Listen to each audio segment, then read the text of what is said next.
नमस्कार दोस्तों, आप सभी का स्वागत है आपके अपने चैनल जॉब जॉय में। तो दोस्तों, जैसा कि आप सभी को पता है, एसएससी सीजीएल भर्ती पे कोर्ट केस यहाँ पे हुआ था। और दोस्तों, अब कोर्ट केस से रिलेटेड क्या लेटेस्ट अपडेट्स यहाँ पे निकल के सामने आ रही है और छात्रों की यहाँ पे सबसे बड़ी जीत हुई है। तो दोस्तों, क्या यहाँ पे कोर्ट की तरफ से निर्णय सुनाया गया है, साथ ही एडिशनल रिजल्ट की क्या अपडेट्स हैं, क्या रिजल्ट रिवाइज होगा या फिर एडिशनल रिजल्ट यहाँ पे जारी किया जाएगा, साथ ही जो सीजीएल मेंस की जो एग्जाम डेट्स यहाँ पे निर्धारित कर दी गई हैं और इससे रिलेटेड जो एडमिट कार्ड भी एसएससी ने जारी कर दिए हैं, तो क्या सीजीएल मेंस यहाँ पे पोस्टपोन होने वाला है या नहीं। तो दोस्तों, आपके इन तमाम सवालों के जवाब आपको इस वीडियो के माध्यम से मिलने वाले हैं। तो पूरी जानकारी के लिए वीडियो को अंत तक जरूर देखें। और अगर इससे पहले आप हमारे चैनल पर पहली बार विजिट कर रहे हो तो सभी सरकारी भर्तियों की लेटेस्ट और ऑथेंटिक अपडेट्स पाने के लिए हमारे चैनल को जरूर सब्सक्राइब करें, साथ ही बेल आइकन को भी प्रेस कर लें, जिससे कि आने वाली वीडियोस की नोटिफिकेशन आपको समय पर मिलती रहे।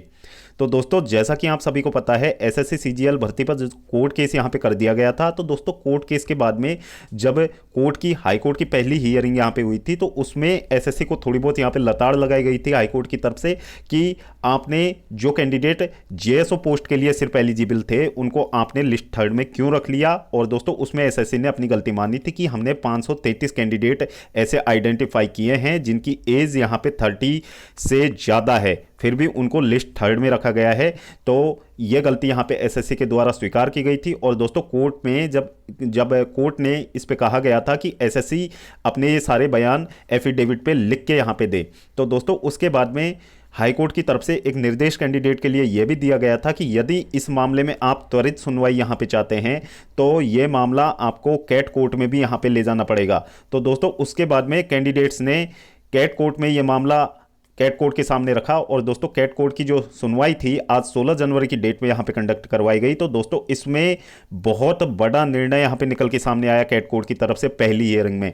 और दोस्तों, कैंडिडेट्स की बहुत बड़ी जीत यहाँ पे हुई है, क्योंकि उन्होंने जो एसएससी का जो ये रिजल्ट जारी किया था एसएससी ने, तो उसको टोटली यहाँ पे अमान्य ठहराया है और माना है कि एसएससी से यहाँ पे बहुत ज़्यादा गलतियाँ हुई हैं। तो जो भी कैंडिडेट, यानी कि यहाँ पे 25 के समथिंग कैंडिडेट ऐसे थे जिन्होंने यहाँ पे कोर्ट में केस किया था, तो दोस्तों उन 25 कैंडिडेट्स को यहां पे शॉर्टलिस्ट करने के लिए एसएससी को बोला गया है और एसएससी से कहा गया है कि इन 25 कैंडिडेट्स का आप मेंस कंडक्ट करवाओगे।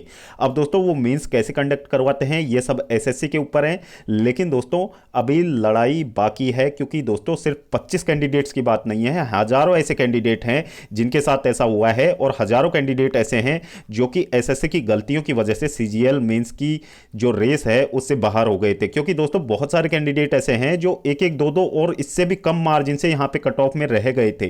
तो दोस्तों, वो सब एसएससी की गलतियां थी।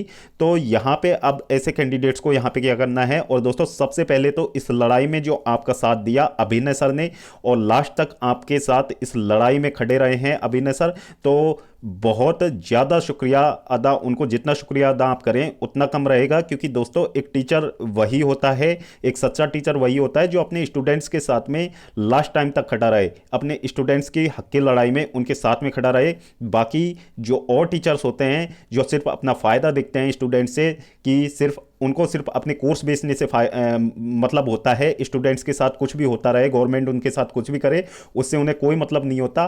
तो ऐसे टीचर्स को यहाँ पे बिल्कुल भी यहाँ पे रेस्पेक्ट के लिए लायक बिल्कुल भी नहीं है ऐसे टीचर। और अभिनय सर का बहुत तहे दिल से शुक्रिया अदा कि कैंडिडेट्स की इस लड़ाई को उन्होंने लास्ट तक यहाँ पे जारी रखा और वन मैन आर्मी की तरह वो इस लड़ाई में हमारे साथ खड़े रहे हैं। तो बहुत ज़्यादा शुक्रिया अदा करता हूँ मैं उनको।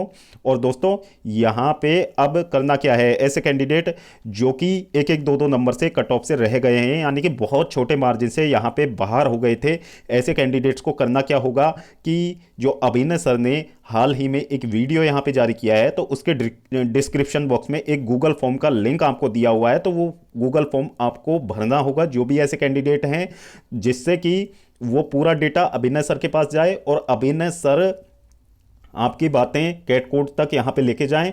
और दोस्तों, जिससे कि एसएससी पे और ज़्यादा यहाँ पे प्रेशर बनाया जाए कि जो भी सारे कैंडिडेट गलत तरीके से यहाँ पे बाहर हुए हैं उनका सीजीएल मेंस यहाँ पे कंडक्ट करवाया जाए। और दोस्तों, यहाँ पे जो और भी अनेक मुद्दे हैं जिन पे ये लड़ाई लड़ी जानी है, क्योंकि दोस्तों यहाँ पे एसएससी एक तो वेटिंग लिस्ट पे सबसे बड़ी बात रहेगी कि वेटिंग लिस्ट यहाँ पे एसएससी जारी करे, क्योंकि दोस्तों इससे भी 50% से ज़्यादा सीटें यहाँ पे हर साल खराब हो जाती हैं, उनका कोई सेंस नहीं निकलता है। तो वेटिंग लिस्ट का भी एक यहाँ पे सबसे बड़ा मुद्दा रहेगा।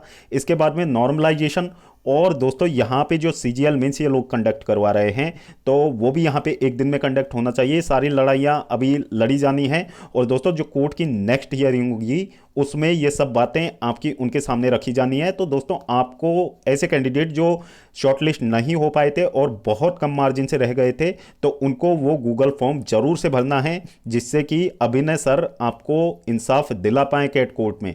और दोस्तों एसएससी के अगेंस्ट छात्रों की ये बहुत बड़ी जीत है, क्योंकि दोस्तों बहुत सारे लोगों ने डिमोटिवेट करने का प्रयास किया था कि एसएससी कोर्ट की नहीं सुनता है, एसएससी किसी की नहीं सुनेगा। लेकिन दोस्तों अभिनय सर ने सब कुछ यहाँ पे बदल के रख दिया, और जो आलोचक थे उनके, तो उनका यहाँ पे उनकी बोलते बंद कर दी है। और यहाँ पे एक बहुत बड़ी जीत यहाँ पे छात्रों की और अभिनय सर की यहाँ पे हुई है।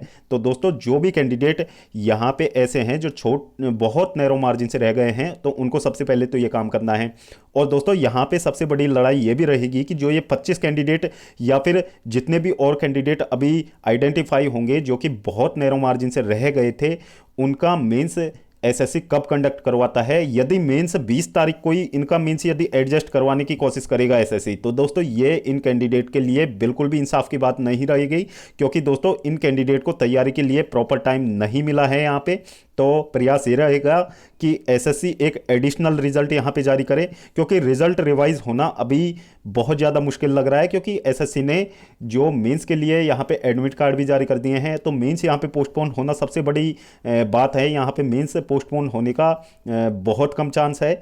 और तो इसके रिगार्डिंग जो रिवाइज रिजल्ट है वो तो शायद यहाँ पे जारी नहीं होगा, लेकिन दोस्तों यहाँ ये हो सकता है कि एसएससी एक एडिशनल रिजल्ट जारी करे, और एडिशनल रिजल्ट में ऐसे कैंडिडेट्स को यहाँ पे शॉर्टलिस्ट किया जाए जो कि गलत तरीके से बाहर हो गए थे, थोड़े बहुत जो कट ऑफ से थोड़े बहुत नंबरों से रह रहे थे, उनका एक एडिशनल रिजल्ट यहाँ पे जारी किया जाए, और एडिशनल रिजल्ट के बाद में उनका मेंस यहाँ पे सेपरेटली कंडक्ट करवाए।